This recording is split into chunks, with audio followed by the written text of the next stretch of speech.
आप देख रहे हैं भास्कर दर्शन। दिल्ली की सड़कों पर किसान बैठे हुए हैं, दिल्ली के रास्ते बंद किए हुए हैं और इस कपकपाती ठंड में आखिर क्यों बैठे हुए हैं, इस पर चर्चा करेंगे, इस पर बात करेंगे। आप जानते हैं कि लगभग 3 महीने पहले दिल्ली की सरकार ने यानी केंद्रीय सरकार ने 3 ऐसे कानून बनाए जिन कानूनों को लगातार केंद्र की सरकार ये कह रही है कि ये कानून किसानों के जीवन में, उनकी जिंदगी में, खेती और किसानी में क्रांतिकारी परिवर्तन लाने वाले कानून हैं। इससे पूरे देश के किसानों को बहुत खुशहाली मिलने वाली है, इससे पूरे देश के किसान बहुत प्रसन्न रहने वाले हैं, उनकी इनकम बढ़ने वाली है। हिंदुस्तान में जब से सरकारें बनती हैं तब से लगातार संसद भवन के अंदर सबसे ज्यादा जिस बात पर चर्चा होती है वो बात किसानों की खुशहाली की बात होती है, किसानों की इनकम की बात होती है, किसानों की आय की बात होती है। लेकिन आज तक बदनसीबी इस तरह से साथ में रही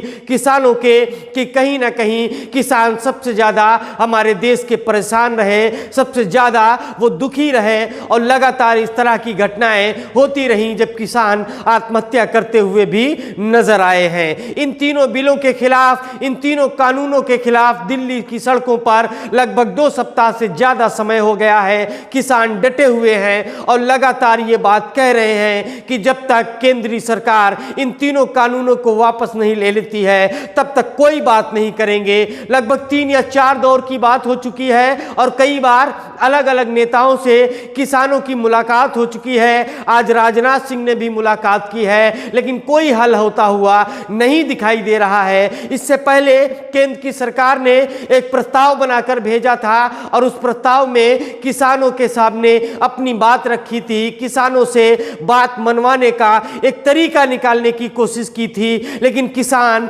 उस प्रस्ताव पर राजी नहीं हुए, तैयार नहीं हुए और उनका अब तक धरना और प्रदर्शन चल रहा है। एक खबर यह भी आ रही है कि आने वाले कल से यानी 14 दिसंबर से किसान भूख हड़ताल पर बैठने वाले हैं। यानी उन्होंने भी मन बना लिया है कि जब तक सरकार कानून वापस नहीं लेगी तब तक वो दिल्ली की सड़कों से नहीं हटेंगे और तब तक वो संघर्ष के रास्ते को भी नहीं छोड़ेंगे। लेकिन जो प्रस्ताव केंद्र सरकार ने भेजा था, इस प्रस्ताव पर संपूर्ण जानकारी देने के लिए हमारे संपादक कुमार शंकर पटवा हमारे बीच में है। आइए देखते हैं उस प्रस्ताव में क्या था और उस प्रस्ताव को किसानों ने क्यों नहीं माना। नमस्कार, भास्कर दर्शन में आप सभी का स्वागत है। भास्कर दर्शन आपके समक्ष नए नए समाचारों के साथ में और साथ में देश प्रदेश के समक्ष जो वर्तमान में विषय उत्पन्न हो रहे हैं, जो समस्याएं आ रही हैं, उनको सामने लाने में अपना योगदान देने के लिए कटिबद्ध है और अपना प्रयास करता रहेगा। इस विषय में आज इस देश की समस्याओं में से एक प्रमुख समस्या हमारे किसान भाइयों का आंदोलन भी है, जो विगत 17 दिन से अधिक समय से निरंतर रूप से हमारे देश की राजधानी की सीमाओं पर संचालित हो रहा है। और अब तो हमारे किसानों ने राजधानी में अंदर प्रवेश करके भी अपने आंदोलन की अलग जगाने का प्रण कर लिया है, जो कि किसी भी लोकतंत्र में उनका अधिकार भी है। अभी आप सभी भली प्रकार से जानते हैं कि हमारे किसान भाई जो आंदोलन कर रहे हैं वो केंद्र की सरकार द्वारा लाए गए 3 कृषि कानूनों के साथ साथ में जो इलेक्ट्रिसिटी अमेंडमेंट बिल 2020 है केंद्र सरकार द्वारा, और पराली जलाए जाने के विरुद्ध जो दंड के प्रभावी करने संबंधी बिल लाया गया है, कानून बनाया जा रहा है, लाया जाना प्रस्तावित है, उन दोनों कानूनों के विरोध में उनके आंदोलन शुरू किया गया था। केंद्र सरकार और उनके साथ ही साथ में हरियाणा सरकार द्वारा किसानों के दिल्ली आगमन के दौरान जिस प्रकार के व्यवधान उनके मार्ग में उत्पन्न किए गए और साथ ही साथ में उनके ऊपर वाटर कैनिंग, लाठी चार्ज, बैरिकेटिंग, सड़क खोदने जैसे काम किए गए, वो इस बात को स्पष्ट दर्शित करता है कि लोकतांत्रिक परंपराओं के अनुसार शांतिपूर्ण प्रदर्शन भी करने की इजाज़त हमारी केंद्रीय सरकार और हरियाणा की राज्य सरकार हमारे किसानों को नहीं देना चाहती थी। यह तो उनका अपना अदम्य साहस था और उनकी जिजीविषा थी कि उन्होंने अपने लक्ष्य को प्राप्त करने के लिए प्रण कर रखा था और अपने प्रण के प्रतिपूर्ति करते हुए दिल्ली की सीमाओं तक पहुंचे और उनके द्वारा निश्चित रूप से अपने आंदोलन को बहुत ही अहिंसात्मक रूप से और शांति के साथ में चलाया गया। जिस तरीके से केंद्र सरकार ने 5 दौर की वार्ता केंद्रीय कृषि मंत्री, केंद्रीय रेल और वाणिज्य मंत्री पीयूष गोयल जी, कृषि मंत्री नरेंद्र तोमर जी और कृषि राज्य मंत्री कैलाश चौधरी जी के द्वारा संचालित होने के बाद में गृह मंत्री अमित शाह जी ने भी किसानों के एक छोटे प्रतिनिधिमंडल से वार्ता की और उसके बाद जिस प्रकार से 9 तारीख को किसानों को एक केंद्र सरकार की ओर से जो प्रस्ताव दिया गया कि केंद्र सरकार अधिनियम में इन संशोधनों के लिए तैयार है, परंतु तीनों अधिनियमों को वापस लेने का उसका कोई इरादा नहीं है। केंद्र सरकार के द्वारा दिए गए संशोधन प्रस्तावों पर दृष्टिपात करने से यह स्वतः स्पष्ट है कि केंद्र सरकार का कोई भी इरादा किसानों के हितों की सुरक्षा करने का नहीं है। उसका कोई भी इरादा इस देश के आम नागरिक के हितों को भविष्य के लिए संरक्षित रखने का नहीं है, परंतु उसका इरादा केवल ये है कि किसी भी प्रकार से इस देश की खेती किसानी को केवल कुछ पूंजीपति घरानों के हाथों में केंद्रित करा दिया जाए, जिससे कि उनके व्यावसायिक हित और उनके अत्यधिक आर्थिक लाभ निरंतर रूप से अनवरत सुनिश्चित हो सकें। केंद्र सरकार के द्वारा दिए गए प्रस्ताव में जिस प्रकार की आडंबरपूर्ण शब्दावली का प्रयोग किया गया है, उससे यह स्पष्ट है कि उसकी कोई भी रुचि इस देश के सामान्य किसान के हित में कदापि नहीं है। वो बार बार केवल एमएसपी की बात करना चाहती है, जबकि उसे भली प्रकार से ज्ञात है कि एमएसपी से लाभान्वित होने वाले किसानों की कुल संख्या संपूर्ण देश में लगभग 50 लाख के आसपास ही है। परंतु वो पूरे देश में कहीं पर ये नहीं वचन देने को तैयार है कि हम किसानों की उपज को उनकी लागत के 1.5 गुना मूल्य पर, जैसा कि प्रधानमंत्री जी ने सत्ता में आते समय वर्ष 2014 में वादा किया था भारतीय जनता पार्टी ने कि हम किसानों को उनकी उपज का लागत मूल्य का कम से कम 1.5 गुना मूल्य दिलाना सुनिश्चित करेंगे। इसको दिलाने की दिशा में सरकार की ओर से किसी भी प्रकार का कोई प्रयास किया जाना उसके द्वारा प्रस्तुत प्रस्ताव में कदापि भी परिलक्षित नहीं होता है। बहुत से लोगों को ये लगता है कि नहीं साहब, किसानों को निजी बाजार में, निजी मंडियों में कुछ अधिक मूल्य मिल सकता है। शायद ऐसे लोग पिछले वर्षों में पेप्सिको कंपनी ने जब आलू के चिप्स बनाने के लिए आलू किसानों से खरीदने का समझौता किया था, एग्रीमेंट किया था कॉन्ट्रैक्ट फार्मिंग के अंतर्गत, तो जिस प्रकार से मनमाने ढंग से पेप्सिको ने आलू किसानों का उपजी हुई फसल को लेने से इनकार कर दिया था और उनके द्वारा आपूर्ति न कर पाने के लिए उनके में से विरुद्ध सैकड़ों करोड़ रुपए के मुआवजे के मुकदमे कायम कर दिए गए थे। शायद उसी की पुनरावृत्ति इन किसान विरोधी कृषि कानूनों के माध्यम से फिर से इस देश के पूंजीपतियों और हो सकता है भविष्य में अंतर्राष्ट्रीय कंपनियों के माध्यम से भी होने वाली स्पष्ट रूप से दिखाई दे रही है। केंद्र सरकार जिस प्रकार से किसानों को बहलाकर, फुसलाकर, उनमें विभाजन उत्पन्न करके उनकी फसलों का वाजिब मूल्य देने के बजाय उन्हें किसी भी प्रकार से केवल पूंजीपतियों का, बड़ी बड़ी कंपनियों का हित साधन करने के लिए मनाने का प्रयास कर रही है, उससे स्पष्ट दर्शित हो रहा है कि उसका कोई भी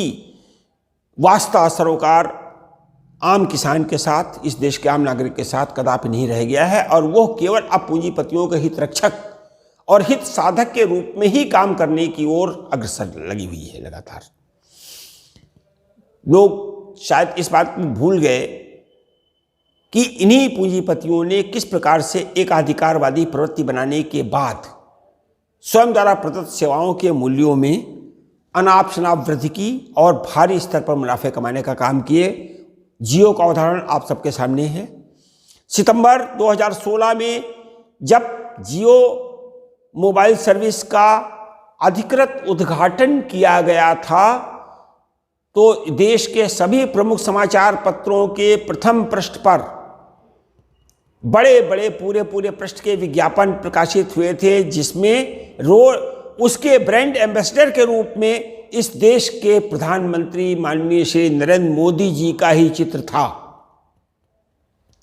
हमारी देश की जनता अभी ये नहीं भूली, जो स्वयं में इस बात को दिखा रहा है कि ब्रांड एम्बेसडर के रूप में, कि जियो के ब्रांड एम्बेसडर के रूप में देश के प्रधानमंत्री जी स्वयं उपस्थित थे। ये ठीक है कि बाद में उसको लेकर के कभी निंदा आलोचना के बाद ये कहा गया कि ये उचित नहीं है, परंतु इसके लिए किसी भी प्रकार का कोई दंड जियो रिलायंस के लिए कदापि निश्चित नहीं किया गया। ठीक इसी प्रकार से इस देश में सर्वाधिक भंडारण क्षमता लगभग वर्तमान में 5.25 लाख टन की और जो निर्मित होने वाली क्षमता है लगभग 4 लाख टन की गौतम अडानी साहब के ग्रुप के पास में है।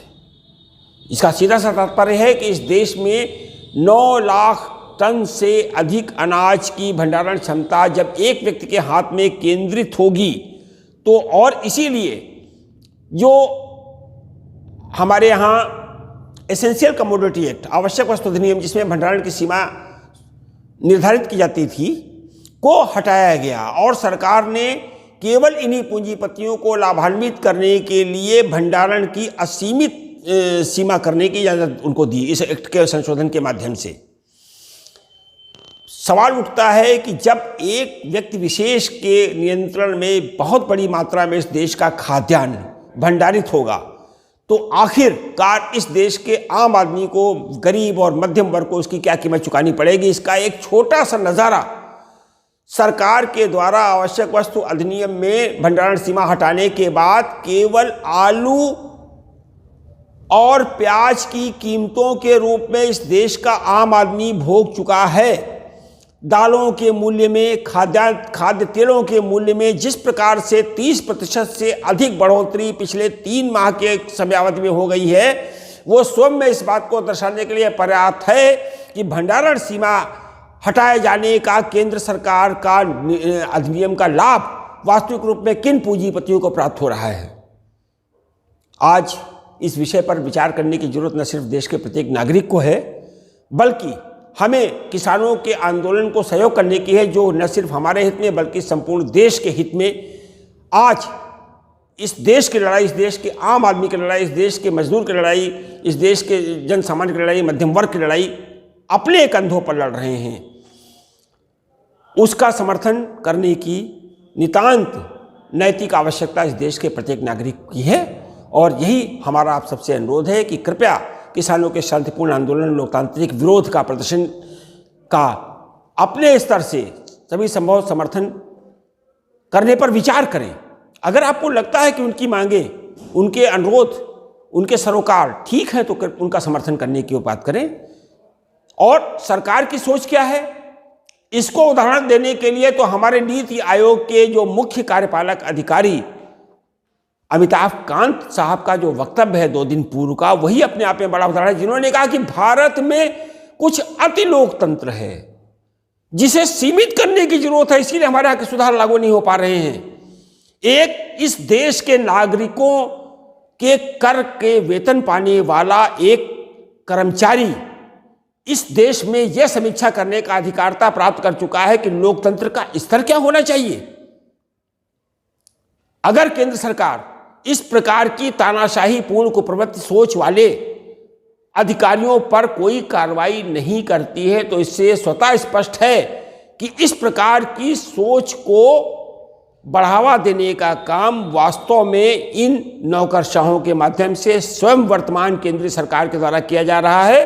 और यह लोकतंत्र के लिए, इस देश में लोकतंत्र के लिए अत्यधिक घातक है। बहुत बहुत धन्यवाद। नमस्कार। जैसा कि आपने देखा कि प्रस्ताव के संबंध में पूरी जानकारी आप तक हमारे संपादक उमाशंकर पटवा ने पहुंचाई और आपको बताया कि आखिर प्रस्ताव में क्या था और किसान क्यों नहीं मान रहे हैं और सरकार को क्या करना चाहिए। मुझे लगता है कि आने वाले कुछ दिनों में सरकार और किसानों के बीच मध्यस्थ का कोई रास्ता निकलेगा। सरकार और किसानों के बीच में जो बात हो रही है उसका कोई हल निकलेगा और दिल्ली की सड़कें खाली होंगी और किसान अपने घरों को वापस जा सकेंगे, क्योंकि इस देश में 70% ऐसी आबादी रहती है जो प्रत्यक्ष या अप्रत्यक्ष रूप से खेती और किसानी से जुड़ी हुई है। इसलिए इस देश की अर्थव्यवस्था को मजबूत करने के लिए इस देश की खेती और किसानी को मजबूत करना बहुत जरूरी है। इस देश के किसानों को मजबूत करना बहुत जरूरी है। हमें उम्मीद है कि सरकार अब अड़ियल रवैया न अपनाते हुए